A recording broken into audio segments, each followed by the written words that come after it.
Right, I think it's time to kick off. Whakalofa atu. My name is Don Owe. I am an Associate Director here at RSM, working in the Audit and Assurance Division. I'd firstly like to thank everyone for tuning in on our session today, the last session of this series that has been focused on resilience, building resilient businesses and organisations.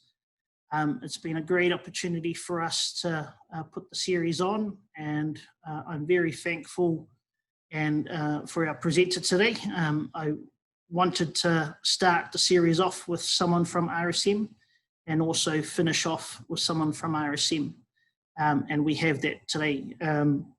Today's webinar is on leadership in business, particularly with the time of year and as we head into 2021. Our presenter is Charles Worth. He is the National Chairman of RSM New Zealand and also a partner in our Highbrook office. Charles brings to the session over 20 years of experience, not only working within practice, but equally working with a number of business leaders. And I think in selecting, I suppose, our presenter today, what we wanted to do was grab, or at least hear from, the leader in RSM New Zealand. So without further ado, I now pass you over to Charles. Thanks, Don. Thanks for that introduction, and thanks for having me here today. It's a pleasure to represent RSM in this seminar series, and thanks for putting it on, Don. So today I'm talking about business resilience and what organisations should do in the final weeks of 2020 in preparation for 2021. And what a year 2020 has been. This time last year, if you'd read about the events of 2020, you could well have thought that you were reading a science fiction novel. So we can define resilience as the ability to rapidly adapt and respond to disruptions. Resilience deals with what is unknown, changeable, unpredictable, and improbable. Many organisations demonstrated a degree of agility and resilience this year when faced with the consequences of COVID, particularly the lockdown. Many shifted their businesses online and had workers operate from home. They then coordinated the recovery as we returned to more normal back down the levels, reopening their retail stores, getting their sales reps back on the road, that sort of thing. But whilst many of us are very proud of what we achieved, should we be? Many organisations that are now back up and running are only still here because of the government assistance, and many are or will be gone, notwithstanding this help that they received. So as 2020 draws to a close, we should be learning from these experiences and building a structure that gives us the best chance of being alert to changes and responding positively to the unanticipated. So what does a resilient organisation look like? Well, businesses that are resilient, they have a safety buffer, which gives them time to manoeuvre and gives them choices in terms of creating financial resilience. Businesses should be looking to clean up their balance sheets through, for example, divesting unproductive assets, reviewing stock, liquidating slow and obsolete lines. We should be looking to ensure that we have sufficient working capital and credit facilities in place so that we can continue through an initial disruption. And we should be looking at our costs to see if there are more cost-effective ways of doing things. Look at your products and services and divest or reinvent those that are a distraction or not contributing. Also think about digital and technology productivity improvements, which can be an alternative to conventional cost cutting. And businesses that are resilient have operational flexibility. This may be created through having variable contracts, with more diverse supply sources and a flexible workforce. Business can continue uninterrupted if a key person, supplier, customer, or facility is incapacitated. We should be now putting in place plans and budgets for an optimistic likelihood for the year ahead. And we should be considering material risks and building contingency plans for these. As leaders, it's our role to look ahead and plan accordingly. So a well-run business has a tidy balance sheet with a safety buffer, and they have plans and budgets and contingency plans in place to address material risks. However, this is not enough. These are only the rudiments of creating resilient organisations. Planning and setting a course, it remains vitally important, but we cannot foresee and build a plan for every possibility. We plan for an optimistic likelihood, and we can build in some contingency planning. But what happens if we're presented with opportunities or threats that are not in the plan? Do we even see them coming? And if we do, are we able to adapt and respond quickly enough to take advantage or minimise damage? Or do we seize up and hope for another check from the government? A resilient organisation is prepared for the unexpected. It's ahead of the game in seeing events on the horizon, and it's able to adapt and manoeuvre and respond quickly. As 2021 looms ahead of us, we should be building an ability to live with uncertainty. So how can we build this resilience? A resilient business is firstly aware of what's going on around it. So take a look at your information sourcing. Is your organisation able to see things coming? Are we talking with our customers and suppliers? Are we keeping up to date with what's going on in our industry and in the economy? When we are alert to approaching opportunities or threats, we have much more time to respond. We have more time. This requires us to be continually listening to what's going on around us. We should be looking for answers to forward-looking questions. Are our customers shifting their preferences? Is the workforce we need available? And what's going on in our supply chains? Supply chains in particular are being rethought as a result of the global pandemic. There will be shifts in the way businesses deal with one another and their customers. A resilient organisation will be alert to these shifts and must be capable of quickly adjusting to them. Businesses require constant, consistent, timely, and relevant insights. So make sure that your organisation has the ability to listen and learn. An organisation that is resilient is able to make fast, sound decisions. So take a look at your decision-making processes. How long does it take for your organisation to make a decision? We often tie ourselves up with lengthy and time-consuming routines. That's a board decision, and the board don't meet for another 3 weeks, or prepare a report for a presentation at the management meeting. I suggest that as leaders, we look to cut out the nonsense, get rid of the slow-moving committees and red tape, limit group numbers to the key players and contributors, and ban voluminous PowerPoint presentations.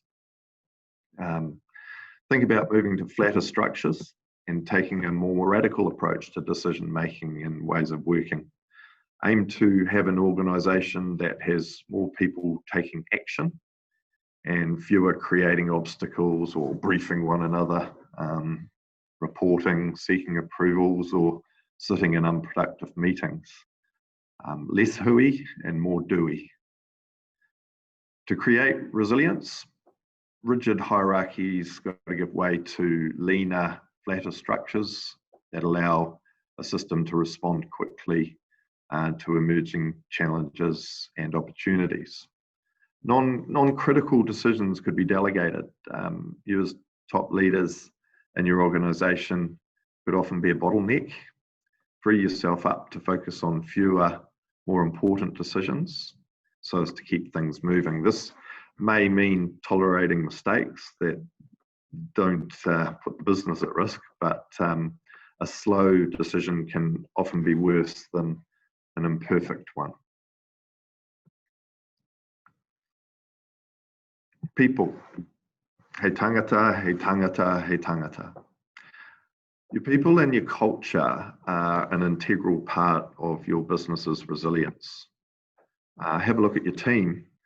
You will have likely had an opportunity to see their capabilities in a different light during 2020. Use this knowledge and identify the skill gaps and fill them. As we go into an uncertain future, we need to create a culture and a team with a willingness to get the job done, whatever is thrown at us. Resilient organisations, employees need to be capable, motivated and empowered to take on responsibility for putting plans into action. An organisation full of people waiting to be told what to do and resisting change or not looking for better ways of doing things is not a resilient organisation. And don't tolerate upwards delegation. Have people take responsibility for their own jobs and decision making. There's no room in a resilient organisation for an attitude of, I'll ignore that, it's not my problem. I'm actually quite a fan of the way the health and safety of our co-workers has been positioned in the workplace as a responsibility of each and every one of us. This thinking could be well applied across all aspects of business. Employees must be equipped with the right skills and, importantly, mindsets to solve problems and take initiative. Of course, this must be balanced with monitoring and accountability. So look to retain your key talent. Holiday period at the end of the year can often be a time when people take a moment to reflect on where they are at and think about what changes they might want to make in the new year. So demonstrate to them that they're in a good place, that they're an important and valued part of the organisation, and provide them with reassurance, certainty and rewards. As many organisations are potentially being forced to release people, there may be currently good opportunities to plug any gaps that you may have in your teams. And I do urge you to consider the personal resilience of your team members and what we can do to support their personal well-being. These have been trying times which have taken a toll on lots of people. As leaders of resilient organisations, we need to ensure our people have the support needed to move through and thrive in uncertainty. Digital and technology is an important aspect to consider in building a resilient organisation. Organisations are looking for ways to insulate themselves against uncertainty, and digital transformations play a big part of this. So are we taking the best advantage of digital innovations, or are we at risk of being left behind? Businesses were pushed to adapt to working digitally quicker during 2020 than ever before. And in many instances, this has driven real productivity gains that they don't want to lose. And many of them will be looking to further enhance their digital capabilities. And it's unknown how the shift to digital among consumers will play out. It's unclear whether these consumers will revert to their old ways or if it's a permanent shift. So you should be looking to ensure that your digital platforms are resilient and that they can be quickly adapted to shifts and demands from suppliers and customers and how they want to interact with you. So identify technologies that promote and support flexibility and agility when dealing with customers and suppliers and their changing demands. So I guess to sum up or conclude, it's with a backdrop of unusual uncertainty that we enter the last few months of 2020 and prepare for the next year and the opportunities and potential horrors that 2021 might bring. we'd be well served by preparing ourselves for these uncertainties. And we can do this by building our resilience. We can build a level of resilience by having buffers, a healthy balance sheet, good plans which have considered material risks for which we have made contingency plans. But we need to take a step further to build actual resilience. The next step in the responsive business should be to develop an ability to thrive amid uncertainty. And some pointers to that is we should plan to keep informed, so we can give ourselves and our teams the best opportunity of keeping ahead of events. We want to open up communications with suppliers and customers so we can keep up with what's going on, in the economy and in your industry. Have a look at your decision-making processes, make sure that we can make sound decisions quickly, and secure your key personnel, and create a team that's capable and willing to get the job done, whatever's thrown at them.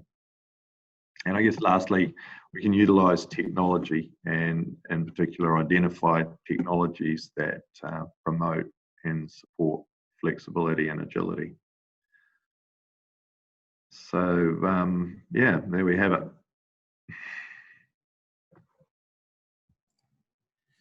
Great, thanks, Charles. You know, obviously the participants don't know that I sort of left you to come up with your own presentation and come up with your own direction. But one of the things I did like is, you know, the key points of your presentation covered each topic that we've put together as part of this webinar series. So thank you very much for that. One of the things that that I didn't do at the beginning was, I guess, just let participants know that there is an opportunity to ask questions. We will have a Q&A session at the moment, and thank you for those who sent through questions via email. I'll kick off with a couple of questions, and we'll go through to the chat or the Q&A function, which is at the bottom of your screens. As part of your presentation, you've repeatedly mentioned for organisations to be prepared for uncertainty. I guess in many ways we always live in that world. Is there anything specific or focus that maybe you see on the horizon in 2021? Yeah, I mean, look, the pandemic related issues are still going to be hanging around in 2021 and probably beyond. So health's uncertain. You know, will we have a vaccine? How quickly will economies bounce back once they're able to operate more normally? And what will that look like? For example, a big one for New Zealand is what will tourism look like if and when it returns? You know, will it be looking more like what it was, or will it be completely reinvented? So aside from the pandemic, there's all sorts of other issues floating around there. Social instability is causing great uncertainty. You know, we've seen in the United States, Black Lives Matter. Millennials are now a huge economic force and advocating for a focus on social justice. And they're expecting their employers to respond, and consumers will be making decisions based on social justice issues. Climate change, not in a business context. Again, consumers are bringing to bear on businesses pressure to address their environmental impact. And this will have an impact on how business is done. Regulators are fully on board with driving policies aimed at climate change, and we have to be ready and willing to respond to demands from regulators. The US-China trade war, I don't think that's going to go away just because they've changed the president of the United States. If anything, I think it'll bring more pressure to bear on countries to pick a side. Yeah, so this just to name a few potential things there, Don. Yeah, no, you're absolutely right. And I think, very much it is, this year has predominantly been pandemic-based decisions. And I guess it's at what point does it turn away from that or move away from that to potentially recovery-based decisions? And I think at a macro level, you're absolutely right. The pandemics in many ways has sort of, created a vacuum-like environment, and then the focus is. But there are also some other significant issues that continue to, I guess, weigh on the decisions of leaders. As part of your presentation, you also talked about dynamic organizations, and I absolutely agree. And the need with agility and willingness to react or do whatever comes along. How does this reconcile to, I guess, the traditional way of doing things by building and executing a plan? Yeah. Look, the planning and setting a course, and making sure the resources are there to follow that course just remains vitally important. And I wouldn't suggest that we don't have a plan. You still have to plan, make sure the resources are in place, and contingencies are thought about for some of the more obvious risks. And that's not going to go away. We're going to keep planning. But resilience is more about how you build an ability to react to hurdles and opportunities as they crop up, but are not in the plan. So it's building around the plan, not instead of the plan. Yeah. Yeah, there are a couple of questions that have come through the Q&A, so we'll Sure. those. What is your experience advice been if any companies had initially qualified for the COVID wage subsidy and did not actually need it for all or the full 12-week period, repay or retain? And I do appreciate this question probably isn't quite directly linked to your presentation, but did you have any thoughts on that, Charles? Yeah. So if you didn't qualify under the criteria set by the government for claiming the COVID-19 subsidy, pay it back. If you did qualify, I've seen a mixture of people. Some of them have said, look, our balance sheet didn't take the hit we thought it would. Let's pay it back to the government and strengthen their balance sheet, weaken ours. It's I guess it's kind of a moral decision as opposed to an accounting one. If you qualified, you can keep the money. Yeah. I think it's also important to come back to its initial purpose when that scheme was put in place, and I think many commentators have commended the current government for its speed of delivering money into the economy. Initially, when I read the government's response right early on, it wasn't so much framed as a wage subsidy. I more read it as a working capital subsidy or boost for the businesses, but it was calculated based on the number of employees that you had.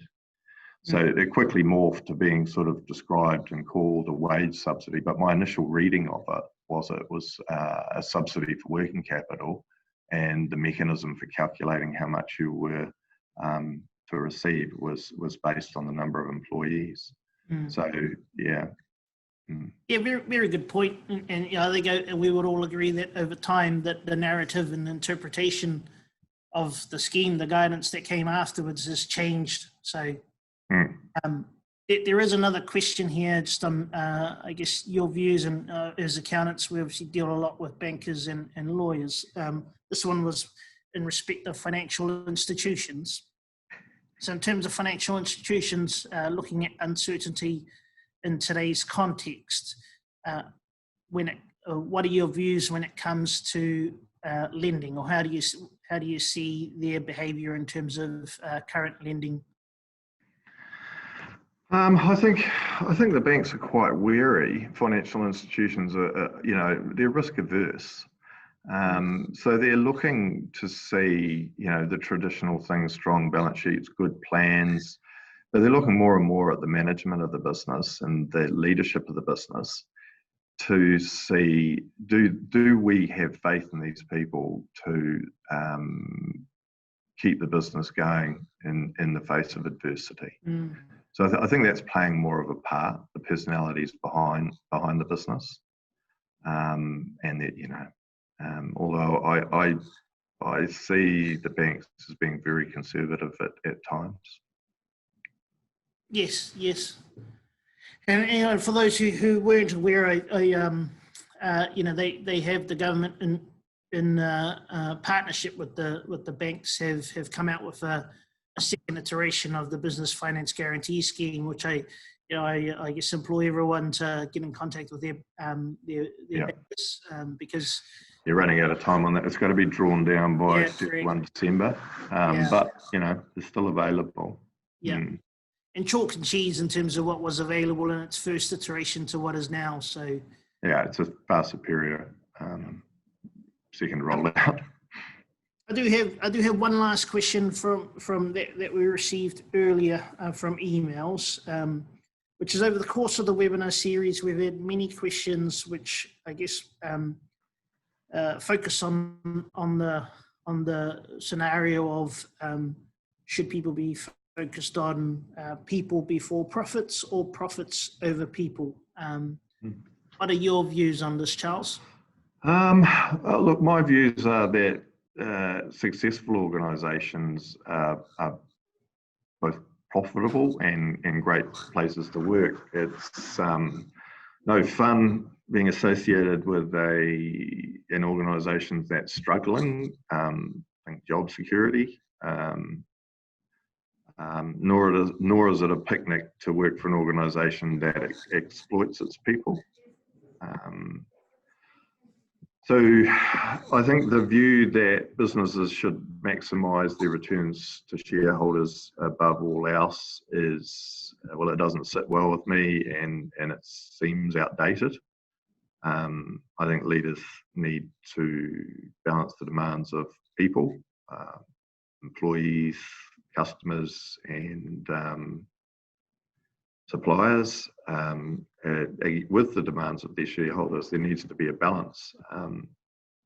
And I guess I just talked about raised awareness around social justice issues. I think that businesses that don't balance the needs of their people against the demands for profit might find that they don't have customers in the future.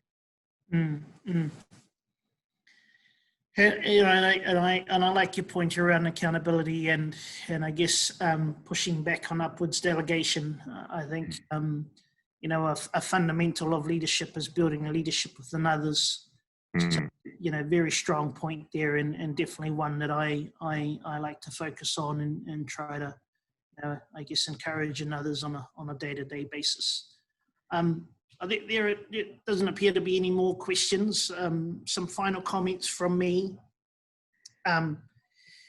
Very much enjoyed your presentation and your thoughts on leadership and building leadership in others, on the concept of resilience and building resilient organizations. And I think in the face of adversity, resilience can often be misinterpreted as just holding the pattern, and I think it's not that. It's very much about being alert to what the issues are, being adjusting to making sure that as organizations, as businesses, we can address those challenges. And equally, I think the most important point is it is very much about moving forward. And moving forward with confidence. The work of leaders is never easy. So thank you very much, Charles, for sharing sharing your thoughts. Like I said, I was pushing people out the door in terms of those who wanted to discuss or wanted to be on our webinar series. But given this is the last webinar series, I would like to not do one of those.